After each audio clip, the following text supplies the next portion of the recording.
Hello viewers, serious type movie lover বন্ধুদের স্বাগত জানাই। আজ আপনাদের সামনে এমন একটি মুভি নিয়ে হাজির হয়েছি যাতে সাসপেন্স, থ্রিলার, রোমান্স এবং অ্যাকশন সব একসাথে পেয়ে যাচ্ছেন। এই মুভিতে দেখানো হয়েছে এমন একজন নিরীহ লাজুক মেয়েকে যে কিনা পরিস্থিতির চাপে পড়ে খুব অল্প সময়ে ভয়ঙ্কর সাহসী হয়ে ওঠে। কলম্বিয়া পিকচার্সের ব্যানারে নির্মিত মিস বালা নামের এই মুভিটি নেটফ্লিক্স থেকে মুক্তি পায় 2019 সালের ফেব্রুয়ারিতে। মেইন ক্যারেক্টার গ্লোরিয়া ফুয়েন্টিস চরিত্রে অভিনয় করেছেন জিনা রড্রিগেজ। মুভিটি আইএমডিবির রেটিংয়ে 5.8 আউট অফ 10। মূলত মেক্সিকোর বর্ডার ক্রাইমের উপর বেস করেই মুভির গল্প রান করে।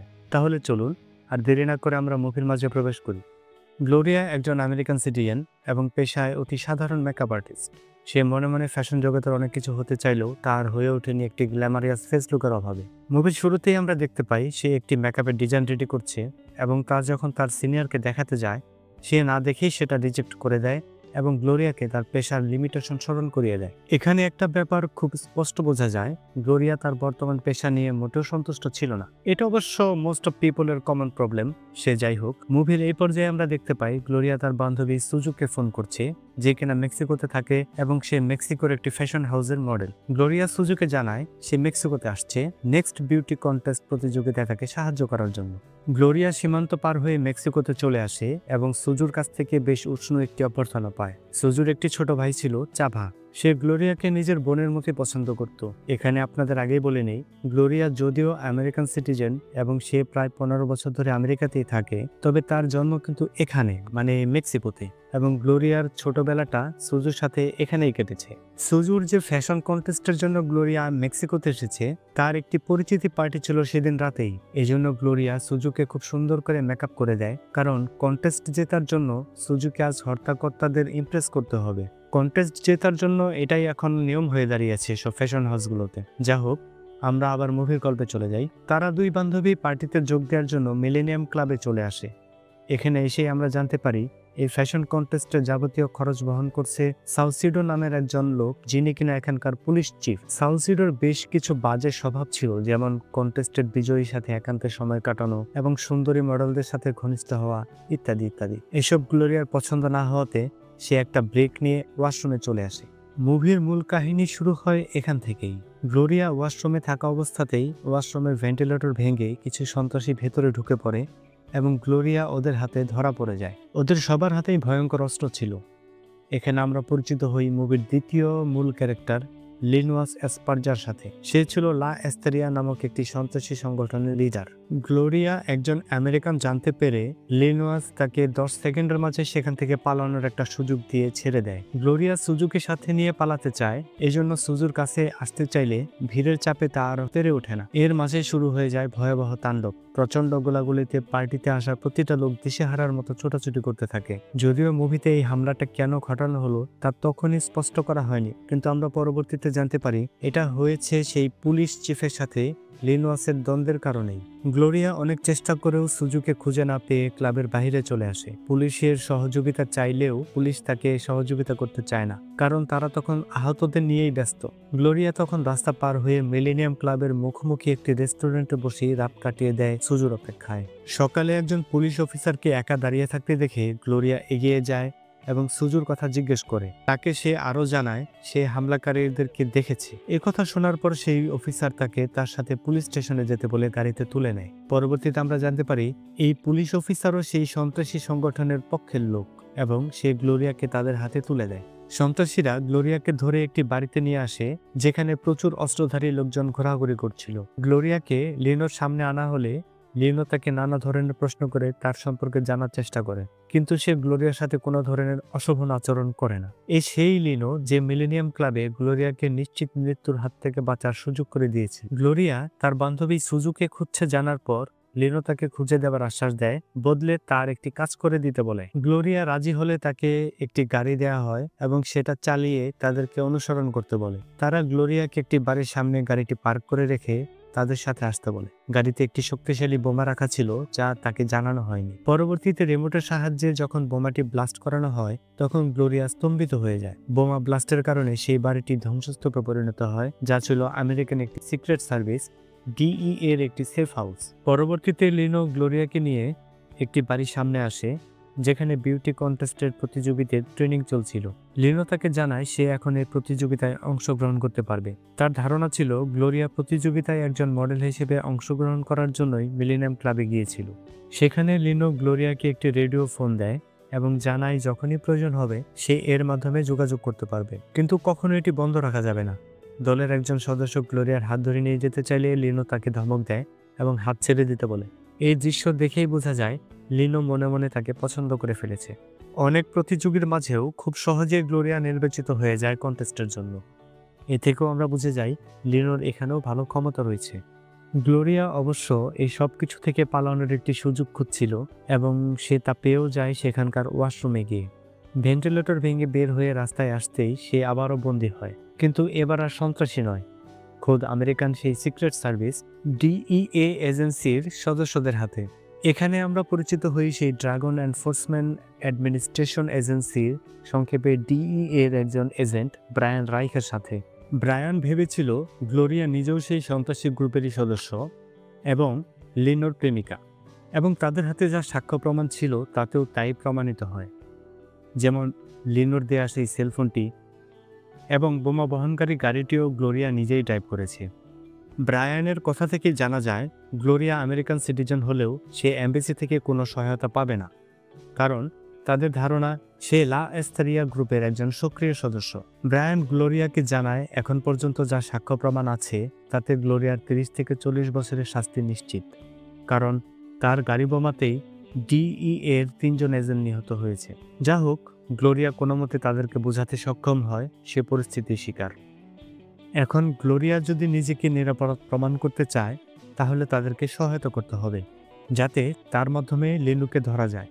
যদিও গ্লোরিয়া এইসব ঝামেলা থেকে মুক্তি চাচ্ছিল, তথাপি বাধ্য হয়েই তাকে রাজি হতে হয়। ব্রায়ান তাকে একটি ট্র্যাকিং চিপ সরবরাহ করে এবং সেটা সেই ফোনে সেট করতে বলে, এবং এটাও বলে দেয় যদি পালিয়ে যাবার চেষ্টা করে তাহলে লিনুকে যেভাবেই হোক খবর পৌঁছে দেবে যে গ্লোরিয়া একজন ডিইএ এর এজেন্ট, এবং সেখান থেকেও যদি বেঁচে যায় তাহলে আমেরিকান জেল তাকে স্বাগত জানাতে তৈরি। কিন্তু গ্লোরিয়া যদি তাকে সহায়তা করে তবে তার সেফটির জন্য ব্রায়ান কাজ করবে। গ্লোরিয়া তার বান্ধবী সুজুর কথা বলতেই ব্রায়ান তাকেও খুঁজে বের করার আশ্বাস দেয়। এরপর গ্লোরিয়া সোজা সুজুর বাসায় চলে আসে সুজু ফিরেছে কিনা জানার জন্য, কিন্তু সে তখনও ফেরেনি। লিনুর দেয়া রেডিও ফোনটি গ্লোরিয়ার কাছেই ছিল, কিন্তু ভয়ে সে সেটা সুইচ অফ করে রেখেছিল। এদিকে গ্লোরিয়া গোসল করতে গেলে সুজুর ছোট ভাই চাভা সেই ডিভাইসটি অন করে ফেলে। ফোন অন হবার পরপরই লিনু কল করে এবং ফোন অফ করে রাখার জন্য একটু হুমকিও দেয়। তখন গ্লোরিয়া চাভার নিরাপত্তার জন্য তাকে সহ এখান থেকে পালানোর চিন্তা করে। এদিকে ট্র্যাকারের মাধ্যমে লিনু গ্লোরিয়ার ঠিকানা পেয়ে যায় এবং সে তাকে ধরে নিয়ে যাবার জন্য চলে আসে। লিনু গ্লোরিয়াকে কেন পালালো জিজ্ঞেস করলে সে ভয় পেয়েছিল বলে জানায়। এর মধ্যেই চাভা রেডি হয়ে চলে আসে এবং লিনুর সামনে পড়ে যায়। অবশ্য চাভাকে কিছু বুঝতে না দিয়ে আবারও উপরে তার রুমে ফিরে যেতে বলে। লিনুর সাথে তার দলের অনেক সদস্য ছিল এবং তাদের একজন গুলিবিদ্ধও ছিল। এতে বোঝা যায় কোথাও তাদের সাথে পুলিশের বন্দুকযুদ্ধ হয়েছে এবং তারা আজ নিজেদের আস্তানায় ফিরতে পারছে না। লিনু গ্লোরিয়াকে উপরে তার রুমে ফিরে যেতে বলে। লিনু ফিরলে গ্লোরিয়া চাভার কোনো ক্ষতি না করার জন্য তাকে অনুরোধ করে। এই জন্য লিনু তাকে আরেকটি কাজ করে দিতে বলে। গ্লোরিয়া বাধ্য হয়ে তাতেও রাজি হয়ে যায়। কাজটি ছিল প্রচুর পরিমাণ ডলার বর্ডার ক্রস করে সেন্ট ডিয়েগোতে পাচার করে দেয়া। যা হোক, গ্লোরিয়া এক ফাঁকে সুযোগ পেয়ে সেই চিপটি নিজের ফোনে সেট করে নেয়। পরদিন সকালে চাভাকে নিরাপদে সরে যাওয়ার ব্যবস্থা করে গ্লোরিয়া সেই প্রচুর টাকা সহ গাড়িটি নিয়ে রওনা হয়। লিনু তাকে সাবধান করে দিয়েছিল জিপিএস ট্র্যাকারের মাধ্যমে সে তাকে ফলো করবে, এবং অন্য একজন তাকে বলে কোনো সমস্যা করলে তারা চাভাকে টুকরো টুকরো করে ফেলবে। বহু টেনশন এবং স্ট্রাগলের পর গ্লোরিয়া বর্ডার ক্রস করে এবং নির্দেশিত ঠিকানায় যায়। এখানে এসে আমরা পরিচিত হই রহস্যময় চরিত্র জিমির সাথে। কেন রহস্যময় বলছি তা মুভির শেষের দিকে বোঝা যাবে। তো জিমিকে ডলার ডেলিভারি দেওয়ার পর জিমি আবার তাকে বেশ কিছু অস্ত্র দেয় লিনুকে ডেলিভারি দেওয়ার জন্য। সাথে একটা মেসেজও দেয় লিনুকে বলার জন্য যে তার দলে একজন ডিই এর স্পাই রয়েছে। তো অস্ত্র নিয়ে রওনা হবার পর লিনু তাকে জানায় কোথায় তারা তাকে রিসিভ করবে। গ্লোরিয়াও সেই লোকেশন ডিই এর এজেন্ট ব্রায়ানকে ফোন করে জানিয়ে দেয় এবং তাকে প্রোটেকশন দিতে বলে। ব্রায়ানও তাকে প্রোটেকশনের প্রতিশ্রুতি দেয়। অস্ত্র নিয়ে নির্দিষ্ট স্থানে যাবার পর ব্রায়ান গ্লোরিয়াকে বলে লিনো যদি সেখানে উপস্থিত হয় তাহলে সে যেন সাংকেতিক মেসেজ দেয়। লিনো প্রথমে আড়ালে থাকলেও অস্ত্রের চালান ঠিক আছে দেখে লিনো প্রকাশ্যে আসে, আর গ্লোরিয়াও ব্রায়ানকে জানিয়ে দেয় লিনো কোথায়। এরপরই শুরু হয় শুট আউট। দুপক্ষের গোলাগুলির মাঝে পড়ে গ্লোরিয়া যখন বিপদাপন্ন তখন ব্রায়ানও তাকে রক্ষা করতে পারবে না বলে জানায়। এই সময় গ্লোরিয়াকে রক্ষা করার জন্য লিনু নিজেই জীবনের ঝুঁকি নিয়ে এগিয়ে আসে। গ্লোরিয়াকে বাঁচাতে গিয়ে এক পর্যায়ে লিনু নিজেই গুলিবিদ্ধ হয়। যখন তার মৃত্যু নিশ্চিত তখন আবার গ্লোরিয়াও লিনুকে বাঁচানোর জন্য জীবনের ঝুঁকি নেয় এবং তাকে রক্ষা করে। সেখান থেকে তারা সবাই পালিয়ে একটি নিরাপদ জায়গায় চলে আসে।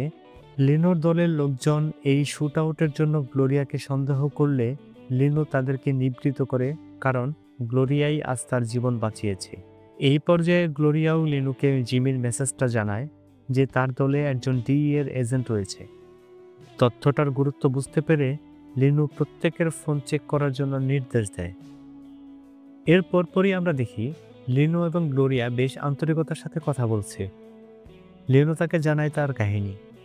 একসময় বর্ডারের একটি বড় অংশ ছিল লিনুর নিয়ন্ত্রণে, কিন্তু পরবর্তীতে পুলিশ চিফ এবং ডিই এর সাথে তাদের ঝামেলা শুরু হয়। গ্লোরিয়া আরও কিছু জানতে চাইলে লিনু এর চেয়ে বেশি আর বলতে চায় না। সেই সেফ হাউসে আমরা আরও একজন মেয়েকে দেখতে পাই যার নাম ইসাবেল, এবং সে গ্লোরিয়াকে জানায় সে নিজেও একজন বন্দী। তাকে লিনু কিনে এনেছে নারী পাচারকারী একটি দলের কাছ থেকে। প্রমাণ হিসেবে ইসাবেল গ্লোরিয়াকে তার হাতের একটি ট্যাটু দেখায়।